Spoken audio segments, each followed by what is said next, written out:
Hey, so we're back with Carly Fiorina. Hey, Carly, you still here? Can you hear us? I'm still here. Excellent. Yes, Raven, you got a question. Hi, Carly. My name is Raven. You said that you were going to... Raven. Hi. You said that you were going to be Hillary's worst nightmare if you were able to debate her. Why is that? Is it because she's the only other woman on the panel, or is that because of your views of how you can run the country better? Well, I think both. Look, I think Hillary Clinton has made a case for her candidacy based on being the first woman president. On the other hand, I would never ask people to vote for me just because I'm a woman. I'm going to ask people to vote for me because I'm the most qualified person to win this job and to do this job and restore possibilities in this nation. I'm very proud to be a woman. I think it's awesome that we have 2 women running for president. But instead of talking about our gender, we ought to be talking about the issues that face this nation. And so what I'll ask Hillary Clinton to talk about is not her gender, but her track record. Not her gender, but her accomplishments or lack thereof. Not her gender, but why she has misled the American people about a terrorist attack. Why she's misled people about her emails and her server. I think this election needs to be about issues. It needs to be about character and track record. Yes. And it needs to be about not what somebody looks like, but what somebody will do. I find it interesting because this is my first real in-depth political debate that I've ever had in my life. Normally I'm, much younger. But everyone's always complaining about you don't talk about the issues. You talk about complaining about not talking about the issues instead of talking about the issues. Why is that difficult for actually getting the issues out there and more easy to complain about it? Well, that's interesting because your question is just completely false. I talk about issues all day long with voters. I'm here in New Hampshire. I talk about issues all day long. I just came out of a town hall meeting. In fact, people comment on the fact that I answer every single question, regardless of the subject, from foreign policy to healthcare policy. I can't help it if moderators don't ask substantive questions all the time, but believe me, I talk about the issues.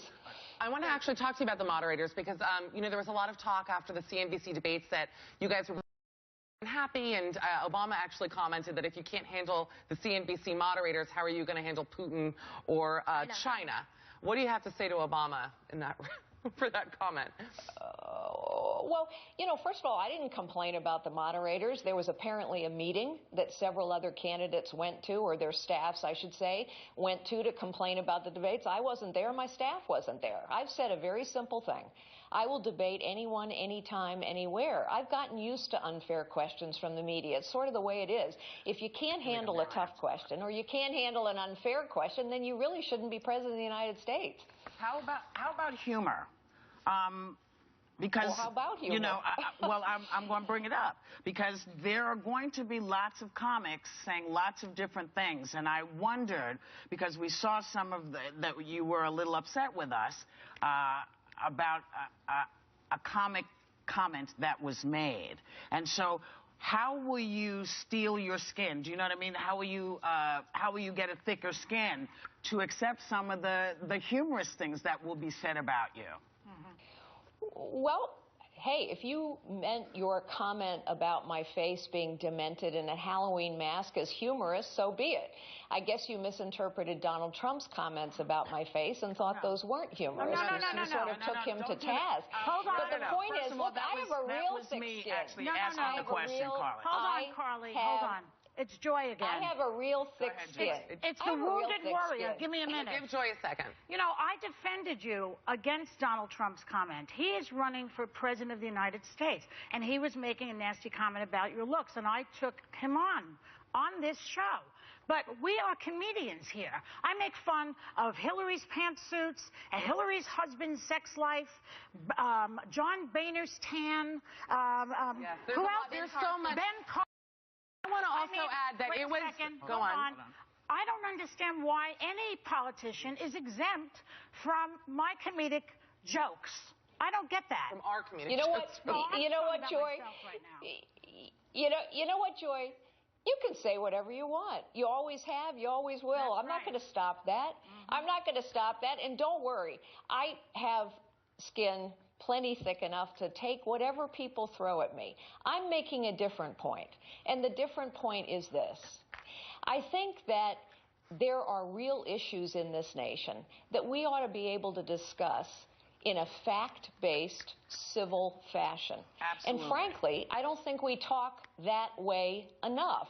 When somebody, for example, not necessarily you, but when someone, for example, says that because I don't agree with the litany of the left, I am against women, that's ridiculous. When somebody says that my candidacy is offensive to women, that's been said.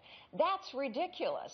Let's have a discussion about the issues, as you say. Okay. You're a comedian, you can say whatever you like. You're not going to offend me. Carly, hold on a second. Go ahead. I want to add that the demented comment was a poor choice of words, but it was really responding to something you said during the debates, that people were telling you to smile more. And to me, it felt like it was not your natural kind of state of mind. It was not a thing on your looks, it was more your expression that it felt like you were being maybe told to smile more. And I'm actually wondering, is that difficult for you? Do you have people coaching you to act a different way or to be a different way, and is that going to help you win this election?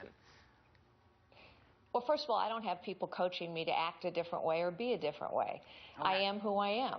And I love to smile and laugh, but there's a time to smile and there's a time to be serious. When you're talking about bearing a child, it is not time to smile. Well, you and there are smiled throughout the serious debate. issues. So Okay, Carly. So there are serious issues facing them.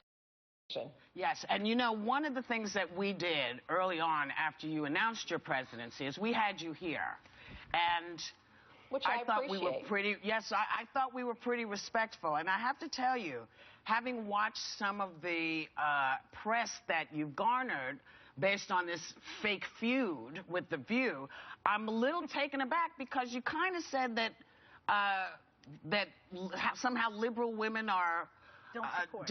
That we are made uncomfortable by conservative women. But we weren't uncomfortable with you. Did you think we were uncomfortable with you when you were on? Well, first of all, Whoopi, I really enjoyed being on the show the first time, and I'm enjoying being on the show the second time. And I think The View garnered a lot of publicity over this feud as well. I think that's why you have me on your show at the top of the hour for a couple segments. We didn't put out any ads. But let me also say this. Too, and we weren't going to buy a private plane for you to come on. But I guess what I'm saying is, do you feel that we are not responsive to you guys? I haven't put out any ads either, Whoopi. Okay. But let me just say that if you are denying, go ahead, Paula. I just wanted to say, Carly, and I know you used the unfortunate situation with Donald Trump to your benefit. You know, you're making lemonade out of lemons, and you're using the feud with The View as well as part of your fundraising campaign. There's a video that's going out, but you're clearly trying to make lemonade out of lemons here, aren't you? Oh, so you're telling me that you guys are lemons? No, I'm just thought saying. you said I shouldn't be offended. No, that is funny, actually. Very good, very good. But you try to spin something, try to turn it into something beneficial, and that's what you do in life. You take a situation and you use it to your advantage. Here is the reality, and I think if all of you are honest, you will admit that this is the reality. Conservative women are held to a different standard than liberal women. That's just true. It's true. And all of you, by Fiorina, the liberal you are media, a very wonderful woman, and we're so glad that you came back with us. And so are you, Whoopi, and so are you. I am a big fan of your movies. And I'm a big fan of my movies as well. Thank you for being here. We want to have you come back. When you're able to come back in studio. Come hang with us, and we'll